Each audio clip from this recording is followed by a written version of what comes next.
It's gonna be a good one. It's gonna be a good one.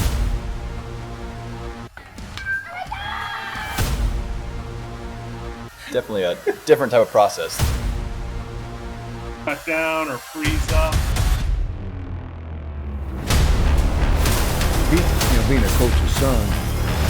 Jackson, of course, they keep retooling. One stone face, a hit by pitch. Oh my goodness.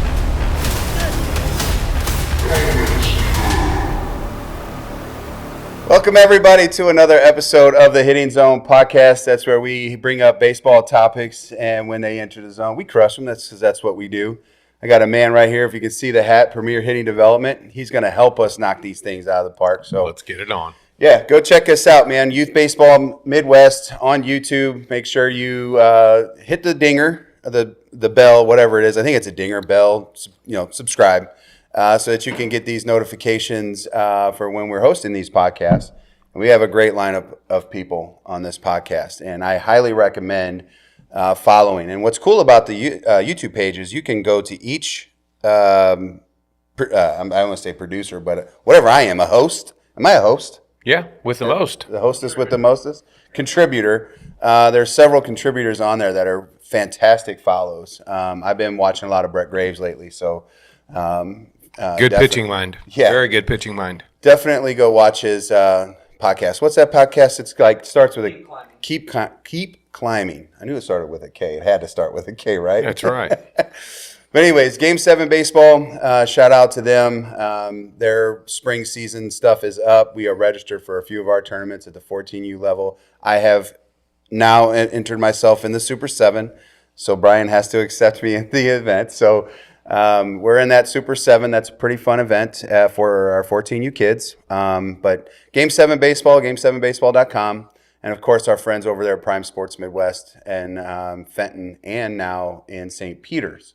Which December 13th, this Friday, we have a bat demo with Prime Sports Midwest at the Hitting Zone. What? I didn't accept it. He didn't.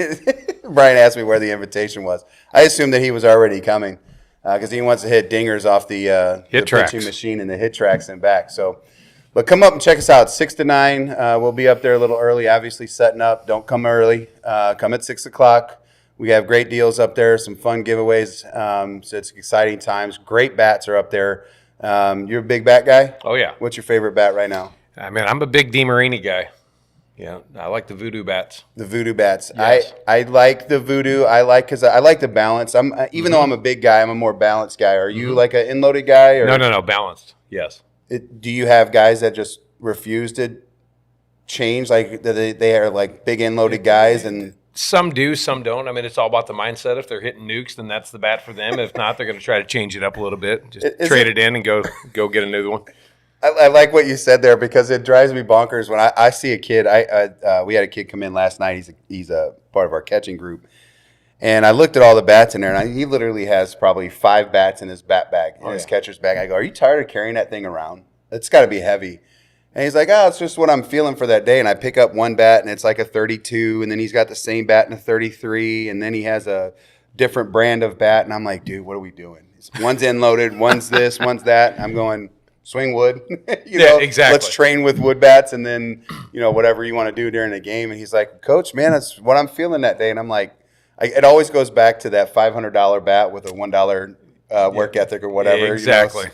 And it just, anyways, squirrel. It got sidetracked there. But Prime Sports Midwest, come out, check us out at the Hitting Zone, 1496 Hoff Industrial Center, O'Fallon, Missouri. I know that address. I should. I got the phone number if you need it too. But anyways, I'm excited about this one.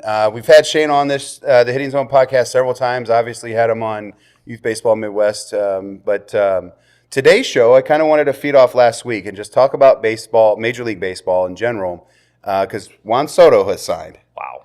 $765 million. I think it's a total of $800 million with some incentives and $75 million signing bonus. Yeah, and got paid.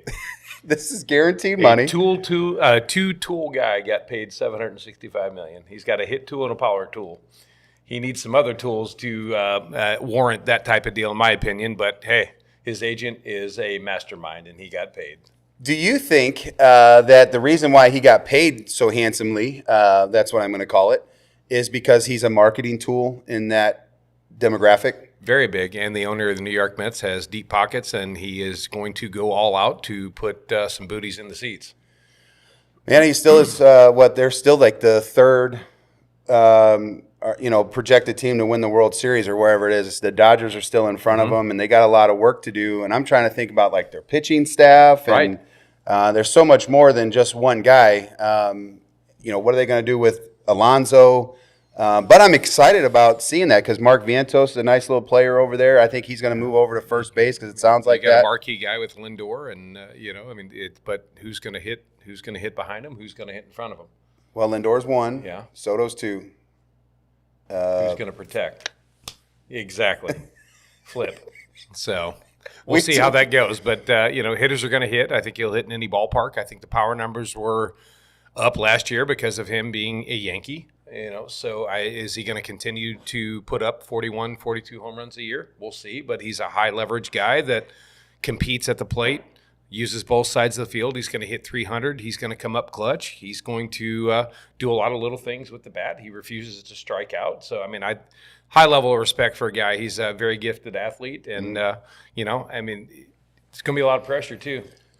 It's still in New York's media, Right. so he's got a year under his belt. Right. So that helps him out there. But, I think about $765 million for a guy like Soto. And listen, I believe in human worth, in, bet on yourself kind of thing and get paid. That's what we do, I think, is for all the people that get upset about the money that he made, like at the end of the day, would you like a raise for your business? Absolutely. Or that you're in, and so that's how I look at it. I think the difference of making $75,000 to $85,000 is, right. In my opinion, I think $10,000's a lot of money, right? Sure.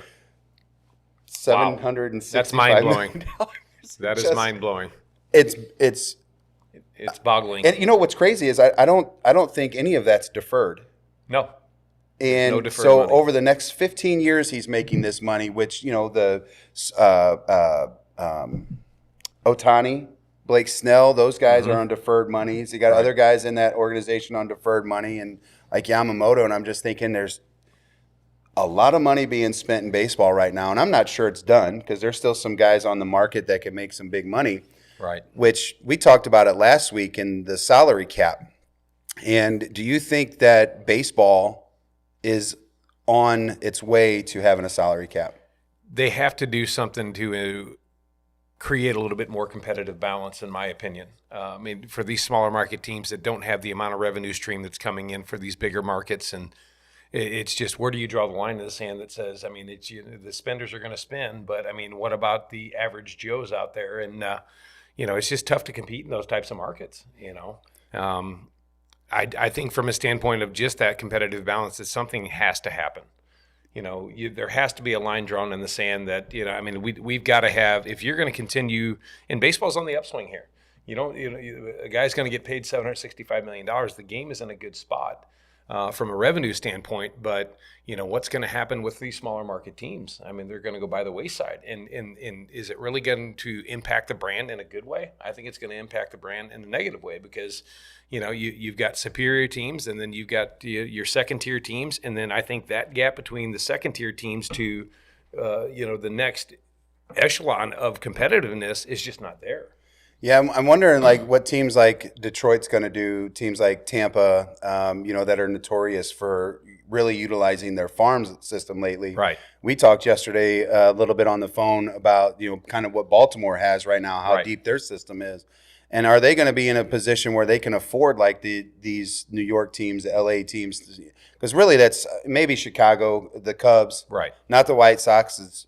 It's in the same market, but the Cubs seem like they're just a head and shoulders above Right. what the White Sox want to do, and they're kind of on a whatever over there. I don't know what the White Sox are doing. I don't know what's going on there. Them in Oakland seem Oh, to my be goodness. it's a head scratcher. Whatever. We ain't got to talk about them, but I think about teams like Detroit, and they got a ton of young talent right now. And what's Tampa going to do? And is it going to be one of these things where we see these teams just continuing flipping these minor league guys for other minor league guys that might be producing well, get a little cup of coffee in the big leagues, then they have success, and then say, okay, well, LA needs those kinds of players to, offset some of the cost of these big dogs. And it's like, well, they're just going to go in and trade them because they develop well in their minor leagues. Right. And so here you go. Let's just swap these guys, and they're going to continue to win. Why these teams do that. And I do wonder what the competitive balance is going to be like. And that's where I think salary cap comes in. I don't know if I like it. It seems to. Well, the luxury tax has already been manipulated with deferred money. So, I mean, people are going to, it's just with anything. You're going to find loopholes to continue to be the top dog. Well, there's a reason why they're smart. Brilliant people. They're there's a brilliant reason people. why they are in the there's a lot of education in those front offices right there, and they find a way to manipulate things. And, in hats off to them. They can do it. They have the type of revenue, then that's fine. But, you're looking at 30 teams here. I mean, there has to be some sort of balance. And I'm not saying that every team is supposed to get the equal lion's share of revenue or anything else, but there has to be some sort of cap where it says, when's enough going to be enough? Yeah. We got to spread the wealth a little bit more to make the game continue to grow and for it to be fun to come out to the ballpark and have competitive series there. Yeah, I think hockey is the only four major sports, four, but that has the salary cap, correct? Mm-hmm. I don't think football or basketball has salary caps. No. I know that there's max contracts in right. basketball, and football is odd because up until recently, they didn't really have guaranteed contracts. They had, performance-based right. contracts, which I thought was, is that something I liked that a few years ago when the Cardinals did that with Adam Wainwright. Absolutely. Gave him chump change, and he's like, well, if you do this, you can make X, and he did it and was right. able to make the 15 or 17 million he got. I think a lot of these big contracts should be predicated on performance. In 15 years from now, how good is this guy going to be right. making $70 million or whatever it is? Right. It's hard for me to believe that he's going to put up the same type of numbers. And when is that decline going to start? Is he going to stay healthy? Is he going to continue to have a supporting cast like he had in the Yankees, ball club last year? He had a lot of support around him too. Right. And I'm not trying to devalue the fact that this guy's a special hitter. He really is. But you're going to have a supporting cast around you too, because they can certainly pitch around a guy to get to somebody else. And they're going to. Right. They're definitely going to. I think Mark Vientos is a guy that I think can protect him. Mm-hmm. I really like his game and his power side, and so yes. you don't want to put him on because you face a 2-run homer and you're down 2-0 in right. the first inning. So that Soto's going to get on base at least twice in a game. So the guy competes at the plate like none other. He's got an approach, and he sticks with that approach. And if he needs to just get a base hit, then he's going to put it in play. If he's in a position to drive the ball out of the ballpark, he drives the ball out of the ballpark. So and that's what makes him validated from a sense that he's earned a lot of money. I'll be shocked, to be honest with you. I don't think that puts the Mets in a position to really take over a healthy Braves team. Right. Well, and that's just They got left-handed look pitching. Look at what they've got. They're gonna. There's a lot of competitiveness in their division. So, we'll see what happens. Well, I think he's going to hit Philly well because they got they're right-handed dominant on the staff, right. and I don't know what the Nationals are going to be like. I don't know what Miami's going to be like. Who's going to be healthy in Miami? But I still think they have to overcome Atlanta. Yes, because Atlanta was not healthy last year. No, not healthy at all. And when they get healthy, that lineup's pretty stout. Yeah, 3 front-end guys are, I think, left-handed. Yes. Max Fried. Oh, yeah. Spencer Strider might be back. Yes. It's Fried and Sale for sure. I thought they had another lefty this year that was pretty solid for them. But anyways, the Soto thing it's crazy. I thought Ohtani was expensive, and I just keep thinking about the salary cap. And when I think about hockey, I feel like hockey has kind of been really competitive because of the salary cap, right. And some of the moves that they have made, the Army moves with Broberg and Holloway, or Broberg and Holloway, that was a sick move. That was genius. And I know that, in my opinion, I thought, man, what a bold move, because this happens every year, but GMs don't do it. Right. Because ultimately they'll have some guys that are like this, and they may have to lose out on a guy. But anyways, it's like, go get these two. And Broberg's been great for us. Phenomenal. Or Holloway too. Holloway's coming into his own. For the Blues, it's just stay healthy. Yeah, it's You know, like that. because with if they everybody, lose a right? couple components like that, they don't have the depth that some other hockey clubs Well, have. we saw So- it recently. They struggled right before new head coach come in. Mm-hmm. I don't know why I'm having a brain fart. But when he, right before he came in, we had some guys down. Robert Thomas yeah. was out for a while, and the team was kind of fluttering. But back to the salary cap, I think that's what's helped the league kind of have some parity in it. Yes. Because, the Oilers can't have more than just Draisaitl and McDavid. McDavid, Yeah.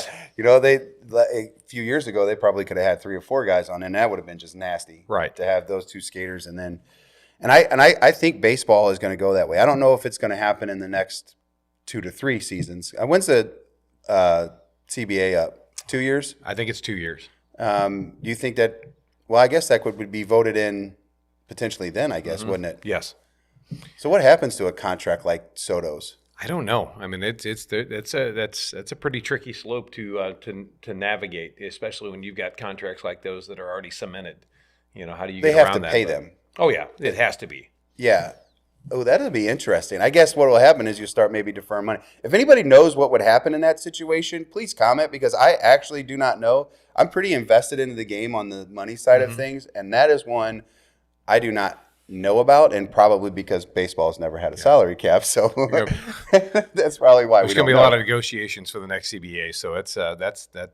I mean, are they even going to play early? I mean, is there going to be a strike again? Or is stuff going to be shut down for a while because strikes, man. Yes. I don't know. I get frustrated because obviously these guys make millions of dollars, and so I get frustrated. I do agree with some things. Like, I think baseball players need to have a social media presence. I think that's what would be a great move for youth athletes, Yes. is because they're all over Instagram and TikTok. absolutely. And Major League Baseball is one of the few organizations that really run its players.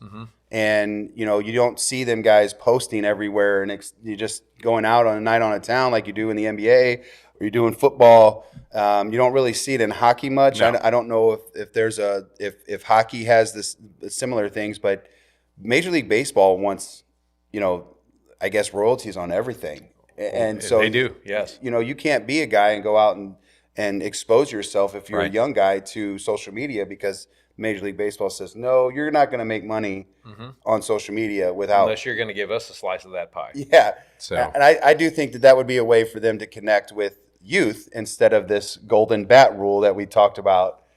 I'm going to have a stroke if that happens. Don't do that, please. I will Not here. I stroke do out know right here mouth to and mouth. I do know CVR. Yes, thank you. I Can might I- need it because can I get your we're approval not to do getting mouth to the mouth? Willy Wonka golden ticket rule here. It's That was not going to gross. happen. That was gross. I'm not giving you mouth to mouth. You got your winter That might beard get out. weird. Yeah, Might our get beards weird. will get stuck Yes. together. Oh, Okay, boy. it's going down the wrong path. Yep. here. All right. Uh, Reboot. No reboot. Keep that in there. That'll make some people laugh. Reset. That's dugout talk. Yeah, right? oh my goodness, yes. So going back to kind of Major League Baseball, you spent some time working with professional athletes. I think you got some professional athletes on deck now, working with them yesterday. And do you think that this is when these young people see these numbers and these parents see these numbers, what do you think is going through a 12-year-old kid that is pretty good at 12 years old? And what do you think the parents are thinking at this point? Do they like, well, son, you're going every single day because you're going to make $500 million. Right. And this is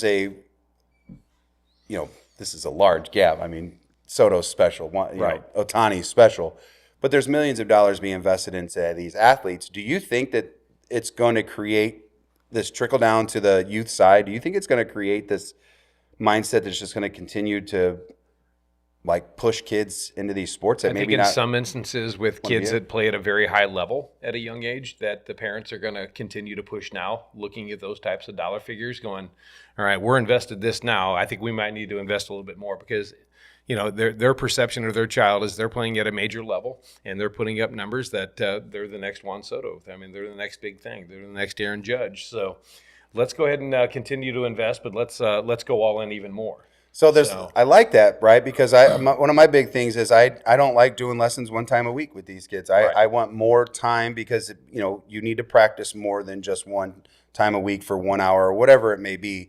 And I'm talking individual time. I'm not talking practice. It's individual reps. Sure. So do you think like I'm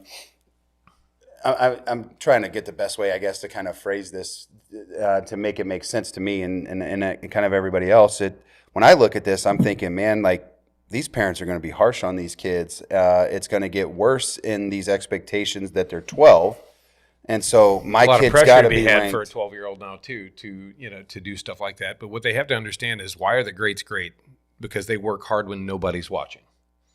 So, I mean, are they going to continue to say now that my child needs to take 2 to 3 lessons a week? Are they going to push that? Are they going to push the responsibility on the instructor to get their kid to that level? Or are they going to set a foundation that, listen, I may not need to pay for an extra couple lessons a week. You got to learn to prioritize things on your own. You need to work hard when nobody else is watching.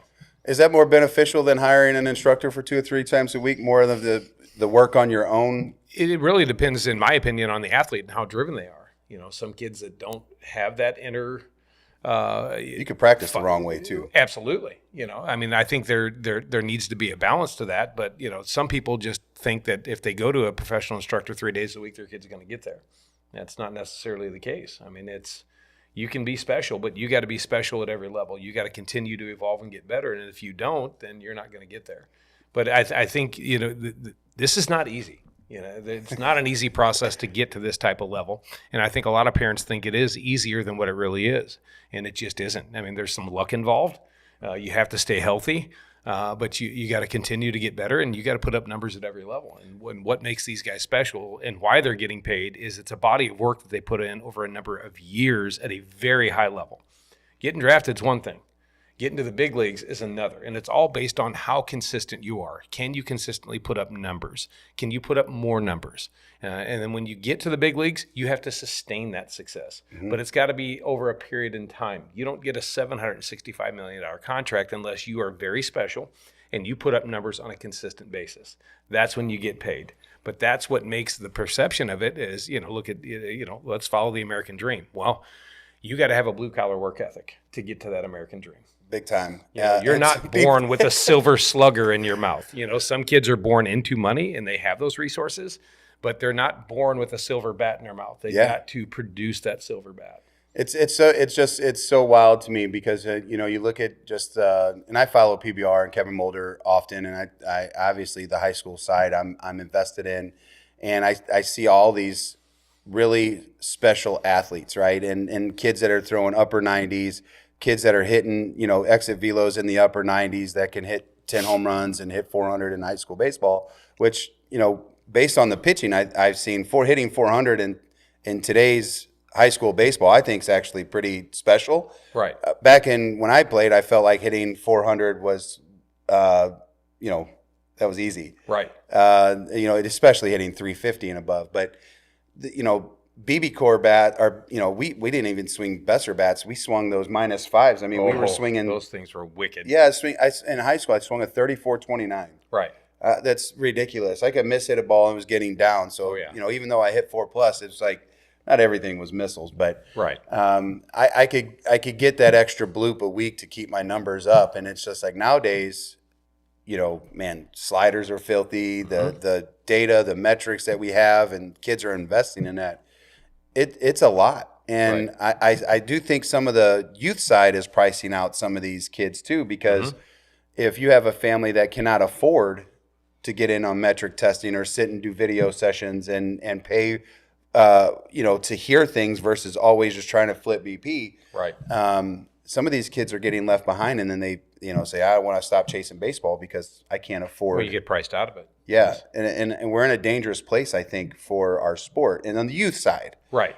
I mean, the demographic that I work in, most families that I work with, and I work with a lot of families, as you know, they can afford 1 lesson a week. So the prioritizing of I have to get better on my own becomes even more important. Mm-hmm. And then I've got some, other families that come 2-3 times a week. I've got a client that just scheduled, 6 consecutive lessons in a week period time because they can afford that. They've got some disposable income they can afford when their son's on Christmas break. Yeah. I want him to see you 6 times because this kid is, he travels a lot, plays for a club team out of the state. And, he wants to hit more. And if you hit, you don't sit. And that's just, they're going to put the time and investment into there. So. Yep. So and I guess, went from Major League Baseball back to the youth side. And I knew that was kind of going to lead into this. Right. But what is some of the things that, because I'm big in this too, because I don't think that you have to have a facility. I don't think you have to have an instructor. With all the information that's out there, can you decipher it? That's a start. Maybe those are things we work with. But if these are things that you can't afford, what is suggestions that you have to these kids to kind of, go home and work? And I know this is kind of a nugget. This is probably how a little bit of how you get paid, or what is how you get paid. Right. It's how I get paid. But I like giving this information away because I want kids to be independent. I want kids to learn how to adjust. I want kids to learn how to fail versus always relying on somebody. And so I have my own views on this, but what is something that you give to your clients or somebody that reaches out to you and say, hey, I don't have the resources to get in there. Can you give me just a few top drills that I could practice on for the next couple months to get ready for high school ball? Utilize social media. Utilize YouTube. There's so much content out there. There's a lot of free content out there. So you just have to really align yourself with what you might believe in and help, get a little bit of help navigating that. But I pull dozens and dozens of drills off of, TikTok, YouTube. Instagram is huge for that stuff. Facebook is a little bit behind when it comes to that, but there's a lot of resources available. And we're in a day and age now too, where a lot of high level instructors are remote based lessons now. The AJ Arroyos out of Arizona, the Trey Hannums, they do a lot of remote based lessons too. And it's expensive. So once again, am I really going to be able to afford, $300 or $400 a month to pay a guy to watch me on film and have a video session with him? But they also make that stuff available multiple times a week. Right. But once again, are you going to have that type of income in certain demographics to, be able to take advantage of that? And that answer is a lot of kids can't.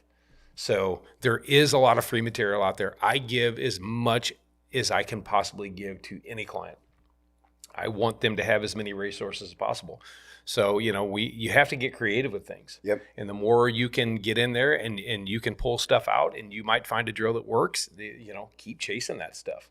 So. Yeah, I like that you brought up the remote side because I actually wanted to ask you about that.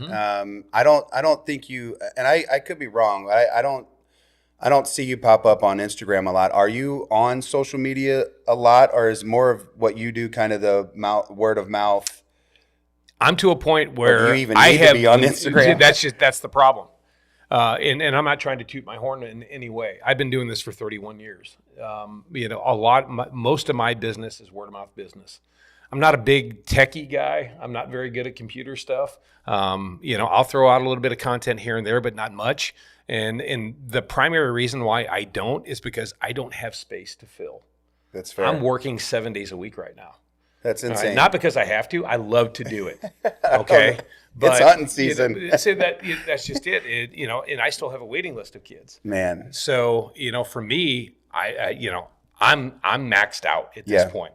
If I do get a spot open, it's filled literally a minute and a half later. And I'm very blessed. I'm very grateful to have that type of clientele and that type of following, that people believe in my product enough that they will wait around for a certain period of time, and then they have to go try to find something else. And I can't fault them for that. Best of luck to you. If you want to circle back around, that's fantastic. So, but for me, it's a point right now that if I did stuff like that, I wouldn't be able to fill anything for them. I could not be able to get them in at that point. Yeah, I wondered. I'm going through this process because I'm looking for daytime opportunities. I don't have a large client base of college and above athletes. I do have a few guys that I work with. Some of them they call in, or if they're away from college, I might get some phone calls and we go over some video and stuff like that. And I don't really charge for it. Right. And so then I got to thinking, well, if I'm doing these things, maybe I need to start investing into this remote coaching side of things. Have you thought about maybe doing that to expand into your professional athletes and college kids? I'll bring up Bogenpol because I know that you work with him down at Mo Jackson. State. Yeah. And so, what if he's got some guys that say, hey, I want to hit with your guy, but I live in Florida. How do I get a hold of him? Do you take on those kinds of?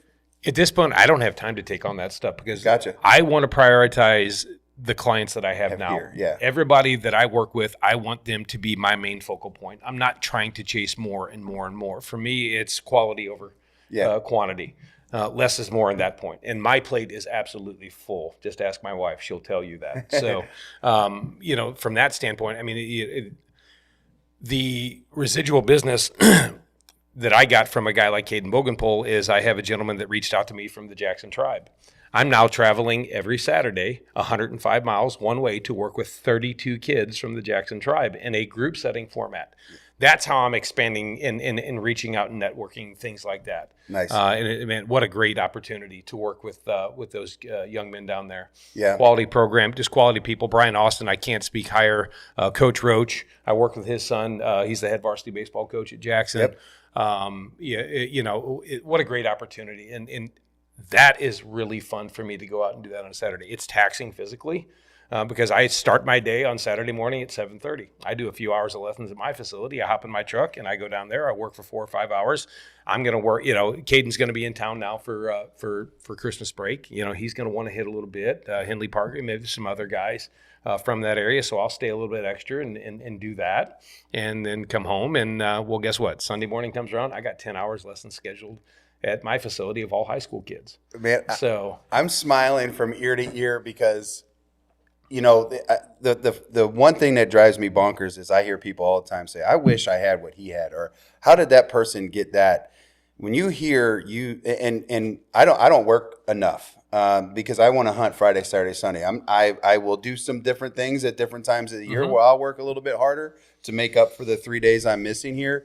But I think about why are you in position that you are in with being booked lessons is because you are 7 o'clock in the morning. You are already up for probably a couple hours, having your coffee, letting the dogs out, whatever. Get my treadmill work in and chasing my crazy boxers. Yeah, then you're running down to Jackson, Missouri to get some stuff done. And I'm like, man, no wonder he has what he has. Right. And the following that he has is because he is making these efforts, and that's a sacrifice. You have to have a spouse that absolutely just my buys wife into is you. Absolutely phenomenal. I get emotional talking about that. I mean, she's special. Yeah, she really is. You gotta make me cry, man. I'm a tough guy. I gotta act like I don't want to cry now. If anybody knows me, I'm not afraid to be emotional. That's cool, man. That's just thinking about her and the sacrifices she makes. Yeah, for me to chase what I I love love at to him do right now. and the support that I have. I'm very blessed. My family. I'm very fortunate. Man, that's huge and humbling too, because I think when people look at us and they say this coach this, they forget about our families. Right. And it's like the one thing that we'll never forget is our families, because if we don't have that support, we are not allowed to do what we're doing. Right. And it's not like you have to make your time count, right? So if you get a chance to have a date night, phones are off. 100%. You're gonna have your glass of wine or your old fashions or whatever you're into, and the night is young. You make the best of it, and it's my wife works in the morning early. I work late nights, and That's same just it. thing. I mean, I always miss might each see other. my wife during the week 4 hours. That's it. Yeah. So every waking time. I don't go out a lot. I get back on a Saturday night. We have our movie nights. We, sit on the couch. We decompress. We talk. We hang out. Where there's going to be a few days where we have a lot of activities coming up for Christmas. She wants to go to Anheuser-Busch Brewery, then we go. Yep. She wants to go to the Fox Theater to see The Grinch, we go. We're going to see a Blues hockey game, we're going. Yeah. So, I don't like know I said, that you need to leave your basement though. I don't leave the I basement was very gonna much. say, your basement is a love it. man cave. You I even love have it. a horn. Oh yeah, Because got a goal we're horn. friends on Facebook, Yes. just outside of business side of things, and the Blues will score, and the little thing goes off the time that they score. And is that you pressing buttons? No. It's synced up. It's synced up with the Budweiser app. That when the Blues score, my horn goes off too, and it's exactly the same horn as the Enterprise Center. I'm gonna cuss, but that's badass. Once again, Don't who cut bought that that out. for me?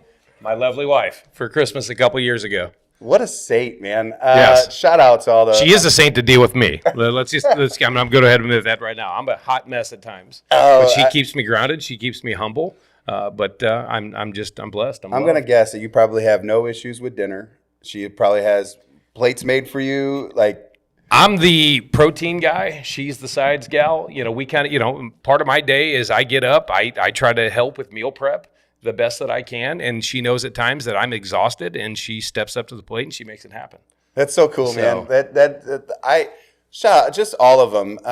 Jennifer Eames is a saint, and I love you to death. Let's go. You're going to have to make that a short. So that's a pop right there. That's fantastic, man. Because I just people forget that. And you're an empty nester. I still have some younger kids. I got a sophomore in high school, and she doesn't do sports, and so she's kind of home often. So I get to hang out with her.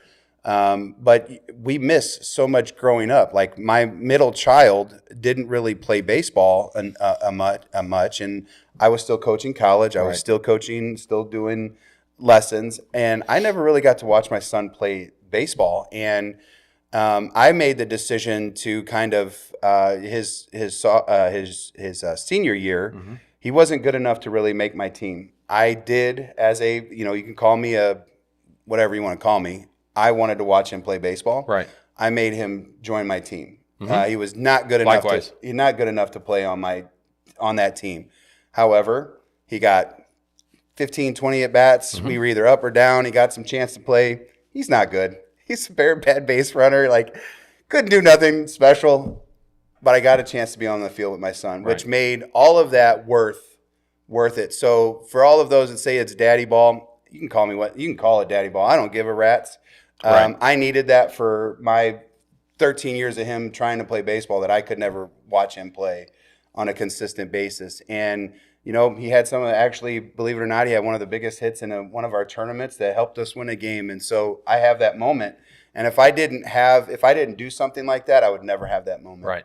And, so for those of you that say it's daddy ball this, daddy ball that, your kid's probably not good enough anyways to outdo that kid. So don't look at that as a real thing. We need dads to coach. Absolutely. We have to have dads to coach. If you're worried about your coach's son's playing shortstop, whatever, like, be better than him. My son played for me the bulk of his playing career. And the thing that I pride myself on more than anything, and you can talk to any parent that ever played for me along with my son, and there was never any point where I made my son the top guy or the priority. He got what he worked for, not what he wished for. It got to a point in high school that, he became a PO. He didn't want to put the time in to be a hitter anymore, and he loved to pitch. And I said, well, if that's the case, then you're not going to get very many at bats. And he really didn't. But he accepted it. But the time we spent on the field and the moments that we had together, it'll last for me forever. Yeah, you can't. That's the only way I would get to see my son, is for him to play for me. And I wouldn't take anything back. I don't regret a thing. Because at the end of the day, there's not one moment in time that my son doesn't end a phone conversation that he doesn't tell me he loves me. Man, that's so cool. So he respected the fact that he knew that he was going to get what he worked for. Yeah. Not because he played for dad. I was never dad on the field. I was coach. And he held himself to that standard. He never got, extremely upset when I would pull him out of a game or I would take an at bat from him. He understood the process, and it speaks about the young man that he is. And understanding that, and as hard as he works now, he works a full-time job. He's going to school to get his degree. I'm more proud of that because baseball built that type of structure. Yeah. He understands, and you know me. We are supposed to be here at 11:30 today. I'm here at 10:50 in the parking lot preparing. That young man, if we schedule a family outing or anything at 11 o'clock or 12 o'clock, he's there at 10:30. I mean, he is notoriously early. My daughter's the same way. And, it's that's the foundations that I predicated our experience on the field with is, it's not just about what type of level you can get to. It's about the value in what you're teaching your children to be productive adults. Yeah, man, that's big time. The emotions that are going through the last 10 minutes of this show. It's a holiday season. It's time to get a little bit emotional, reflect, and be grateful and be thankful for everything you have. Yeah, I think about when I played, and I had the luxury of playing as in adult baseball, and there's actually some really good adult men's baseball leagues around here. These are we pay to play the game of baseball. So I don't want to call it like semi-pro or that's goofy to me. It's called I love the game, and I want to continue to play the game that I love that's given me so many things back in return. One of the last games that I remember my dad being at, we were over at Bridgeton, and I was standing at second base. I think I just hit a double or something, and he had to leave. And he's a painter, so he's in his whites. And so I'd see him standing up, and we're on the nice field at Bridgeton. So he's kind of sitting up on the bleachers, the top of the bleachers, and he just waves at me and he yells, "I love you." I'm standing at second base, and I just belted it back. And I'm a grown man. And I'm like, you know what? That stuff's cool. So it's awesome. When I get done with watching my daughter's team, because she didn't play much as her freshman year at UMSL, and they get done with the huddle, she'd have to do her work. Well, we leave. We're not going to hang. We're going to get out of the way and not be hovering parents. I would yell, "I love her," and she would respond back to me. And I think that's the presence that goes a long ways. And I know that there's athletes out there that don't have that. Right. The touchy-feely kind of things. And sometimes, they don't have parents that show up. Right. And so I don't take that for granted. But I think having those things, it's like I don't remember how many times she went 0 for 5 or 0 for 4. Right. I only remember the times where, like my dad, as I hit my first Father's Day home run, he yells at me, "You better give me that ball." And so I signed the baseball and gave it to him on my first Father's Day home run. And for the next 4 years, this is as a men's league, I hit home runs on Father's Day 4 times in a row. I was like, can Father's Day be every single year? Because boy, I would have done probably a lot better in my younger career. But man, the emotions that are just running through me. I wanted to talk other Major League Baseball, but I love this piece because it just reminds me of how special of an experience I had, even though how hard it is. Absolutely. And shout out to our wives and our families. This goes for our Brian and what he does, and our engineer, the time that it takes, because we're after hours working and it's late night editing and all these different things. So there's a whole team. It takes very special people to deal with people like us, because we are a handful. Yeah. And for them to allow us to chase what we love to do, and fully support it and back it and sacrifice for their own self, for me, what can I do to make your life better? I cannot repay stuff like that. Nope. But really, at the end of the day, they only want to be loved, and that's for me, that's special. They're not all about material things. And I'm going to assume that same experience that you're talking about right now that's kind of what you do for your athletes too. Absolutely. Like it's not, you don't, and you see it because it's how you raise your dogs, it's how you raise your kids, it's how your relationship is with your wife, it's how your relationship is with your best friends. And then it's like, well, we don't just get a lesson in and go, no. It's an investment that absolutely. And this is the coaching side. I think this is probably why we get agree a lot on things, and then we have such a good friendship. And so I feel the same way about Cody. And I don't really know Cody Massey other than just ball. Right. But it's the investment in the people, and I have 8-year-olds. I challenged myself this year to work with some 8U on the softball side, so pitching. Right. Which I had a former colleague. She coached in college, played in college, D1 Ohio State. And when that lesson walked in, she goes, "Are they with you?" And I was like, "Yep." And she goes, "Oh my God. Oh yeah. I feel sorry for them." And I'm like, "For what?" It's like, "We know how you are." And I'm intense. I'm an intense guy when it comes to expectations, team stuff like that. As you should. I have to challenge myself. Right. I have to be able to find a way to challenge myself to understand the youth a little better, to connect with the youth a little better. So I was like, why not? Like, what do I have to lose? If I can't handle it, I'm just going to tell the coach, "Hey, I'm going to put somebody else in place that can do a little bit better job of connecting with the young kids." And last night, or 2 weeks ago, one of the parents knows that I collect hometown baseball cards. Mm-hmm. Hands me a Jake Berger numbered to 25 baseball card. Wow. From Topps. And I was like, "What's this for?" And he goes, "I know that you're collecting this, and Jake Berger's a local guy, and I wanted to give this to you for helping my child out." And I'm like, "Well, that's pretty cool, Awesome. And so now it's like, the investment that you had in the athletes is now it's paying off on a personal level because you get to become friends with people and you never know what they're into. So I love that piece. I got to get back to Major League Baseball. Let's go.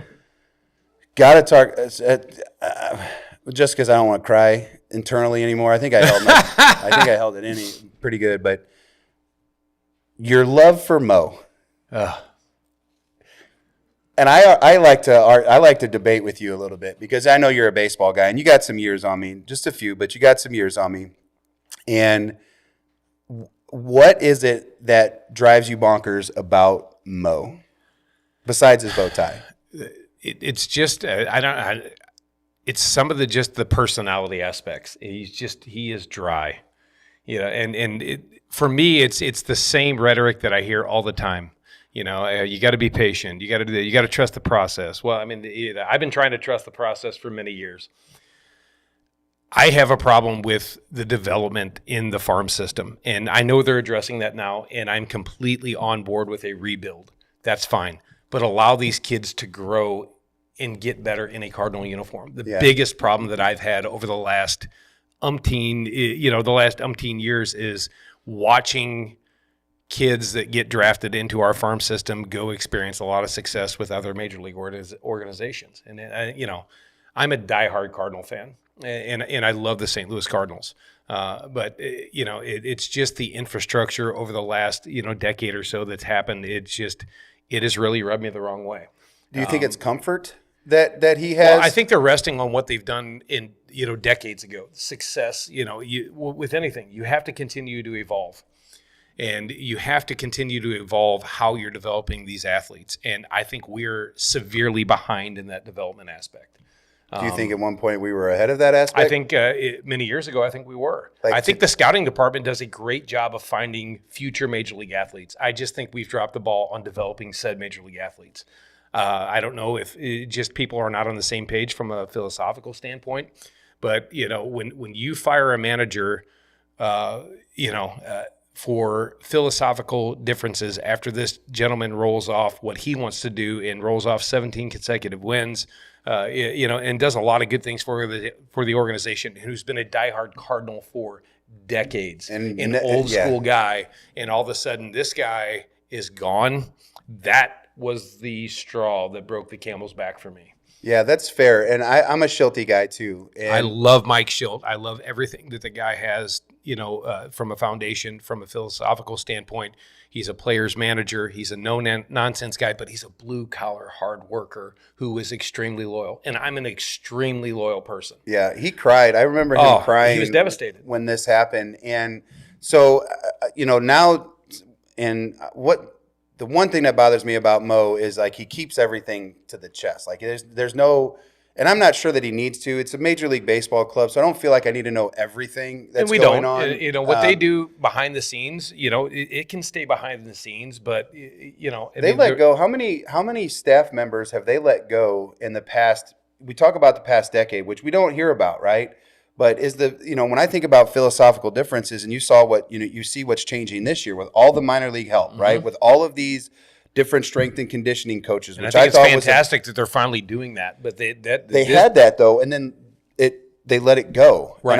And I'm not sure why they let it go. I know there's a dollar amount that goes with these coaches, but there was no roving instructors anymore. They took all of this stuff away. They were severely lacking in quality help to help cultivate the talent they had. And I think, like I said, going back to the scouting department, I think they did a fantastic job.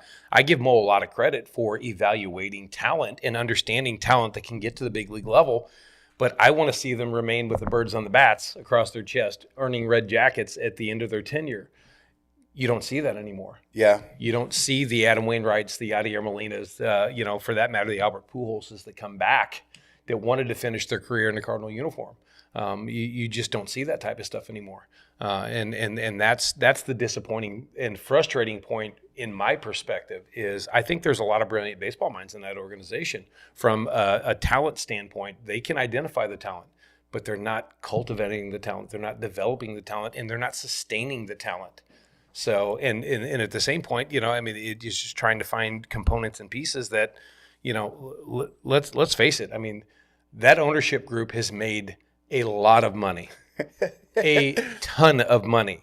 And the fan base has been extremely loyal until about the last couple of years. And now there's a lot of pushback. And I think it's very warranted for that pushback. Yeah, and I do think it's a bummer because we have 25 years of winning baseball. I think there's a couple losing seasons in there. But we didn't have to go through the experiences of the 90s, right. and we didn't have to have those kinds of years. But I think they were resting on that fact and just continuing to feed that down the fan base's throats that look what we did before.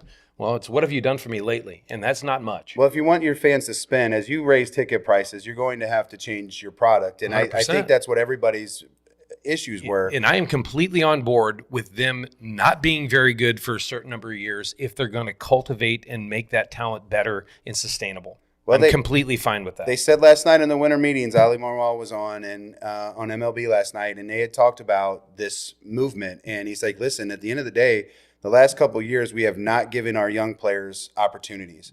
We give them a couple of days. They don't perform well. We send them back down. Right. We set what they've done this. Right now with Jordan Walker is just a head scratcher. Yeah, that was a big conversation last night. Oh my goodness! Let this kid figure it out. He's too special.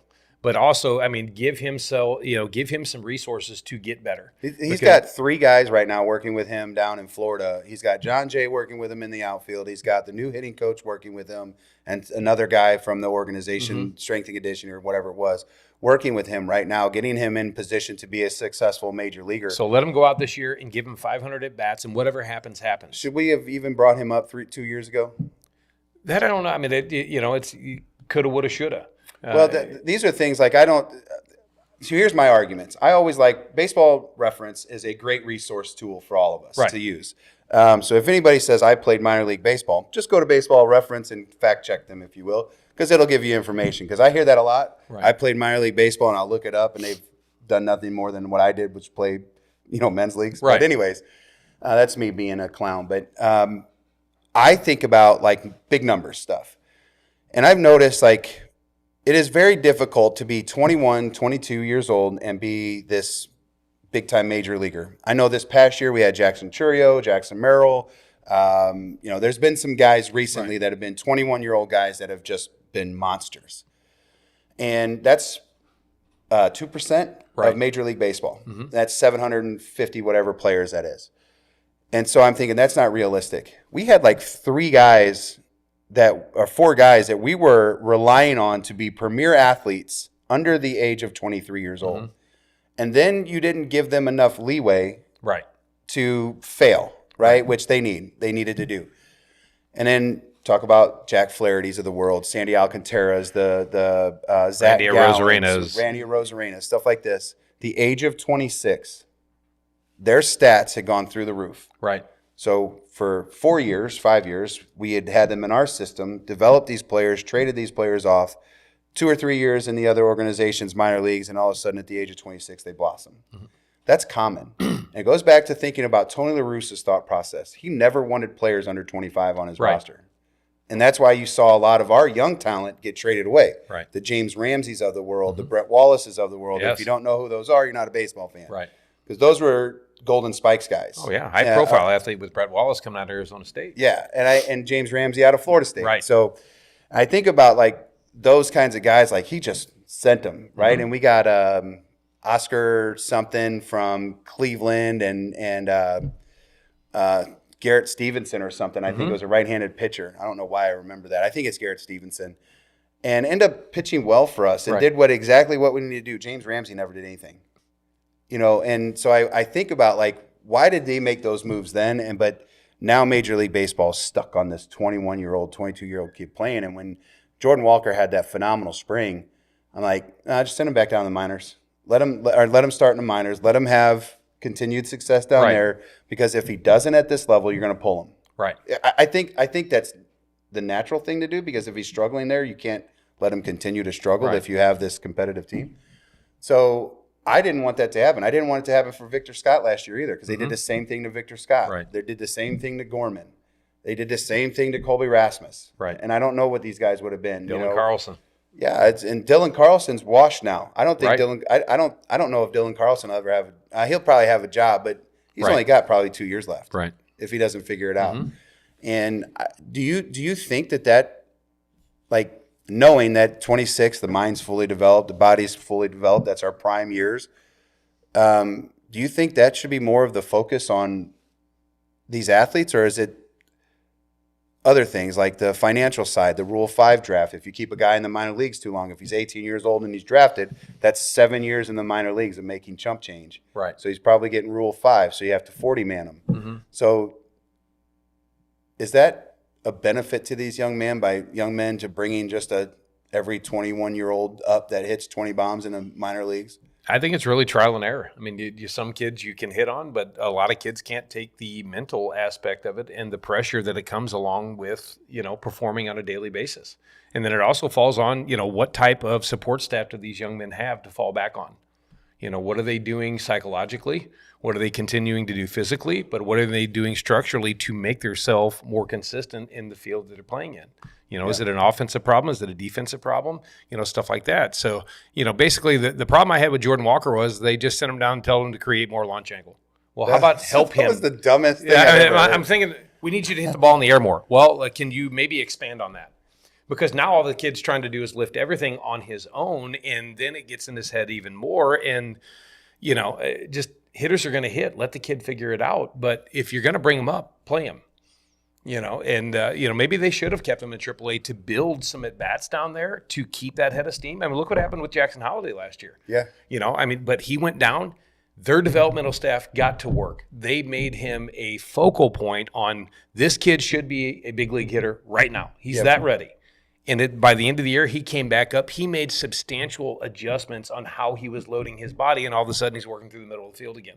You don't run out of talent at that level. Right. You run out of resources. And for me, it's just finding those resources and utilizing the resources, not just telling the kid basically, hey, go down and figure it out. Yep. I think Help him to figure that out. I think that's where the philosophical differences came Absolutely. in firing Schilt, because we lost those resources, or we got rid of those resources. Right. We didn't pay those resources. Exactly. And when I think about the staff inside of the Orioles organization, I'm like looking down their dugout, and I'm like, holy smokes, like their minor league team has got probably 6 or 8 coaches in there that are all kind of just helping guys. They're specialized understand. coaches too. Yeah, in one area. Though. Yes, like in we got one a area. Video guy. We exactly. got this guy. We got this guy.